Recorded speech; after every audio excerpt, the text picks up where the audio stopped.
All right, so one of the most important things that you're looking at is the different design heads that we have for the vehicle itself.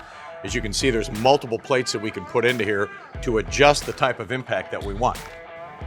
So right now you have one, two, there's three pistons. Is that a fourth piston down That's a below? fourth piston at the bottom.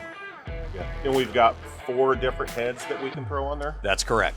And those are changed out pretty easy too. Yep, very simple. There's just basically a bolt that goes through the center. They're super easy to unpin and pin, so you can change out depending on the operation that you want. So we've got it set up for a side impact right now, so we can throw the car in there for a side impact on the driver's side or the passenger's side. Or I guess we could throw it in, do a driver's side, pull it out and throw it and do a passenger side also. So we could side impact both sides.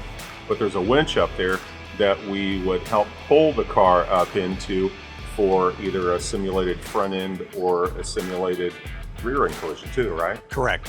And the way this works is when we're going to do a front end impact, we'll pull the car in, have the winch loose, chain the car down so it doesn't go back any further, do our initial push. And the nice part about the winch is the fact that then you can pull the car forward, reducing the distance that the cylinders push, rechange the car, chain the car. Did you see that one that they did the other day, that white one with that front end collision? I did, yeah. That was jammed up. That we was actually, way yeah. up in there. And that dash is like way up into, I mean, that dash is almost into the back of the front seat. Well, Very it's much so. reality. It's reality of a crash, Yeah. a high impact crash, especially with the higher strength vehicles we're seeing now. You're not going to get that, just as I mentioned earlier, with a backhoe or a front end loader trying to smash the vehicle. You're not going to. I'm really excited about this. This is, I think this, from a training standpoint, and then that F7 cutter, I think this is a really, really good opportunity to like legit change extrication and change training for these guys. Well, and I think also it gives a training academy, no matter which training academy it is, or even a specific fire department, the ability to really drill down on hard wrecks. Yeah, it's ezy. I mean, how many times have we seen somebody, well, we've got a backhoe, and the backhoe just literally bounces off the car because people don't understand how strong these vehicles actually are.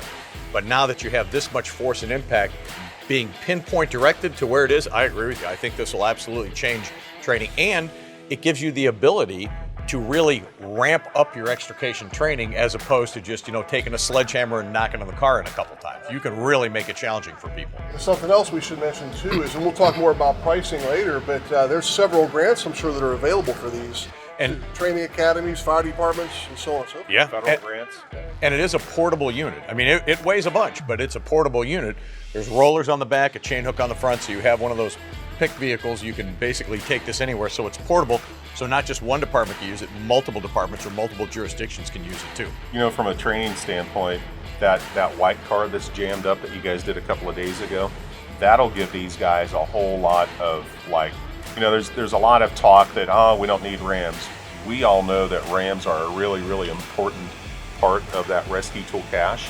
So this will give these guys a lot of opportunity to get some legit ram time and how to properly and safely push that dash, especially when we throw those angled V heads on that 2136, Gary, with this being here at Genesis, will we be able to bring in agencies from throughout the country, bring them in here for demonstration? Absolutely, yeah. We're going to set up specific days throughout the year that we'll have it all set up so the distributors and the dealers can bring their people in, and we'll actually do the hard impacts and the training right here. So if they want to see it in action before the purchase, because like I say, it's a big toy, and you definitely want to have that. And instead of carting it all over the country, it's going to be easier to bring people into here. We'll have everything set up the way we need.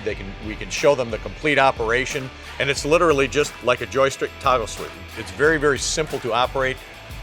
And then just show them how we can change the different heads and what all we can do, the abilities that this has for them. Yeah, it's just 4 joystick controllers, Correct. Forward and backward. And really, I mean, when I heard this was happening, I thought this thing would be a lot bigger. Yeah. It really doesn't take up a really, really big footprint. And if you direct wire it, that's an option. Or if it needs to be semi-portable, just hook it up to a generator. Correct. And Yep. You'll see burn buildings on training facilities that are much bigger than this. So there's definitely space for it. Yeah, It's not definitely. overly big. Absolutely. Let's tear some stuff up. Okay, let's do that. Cool. Thanks, guys. Yeah. Appreciate it. Let's go.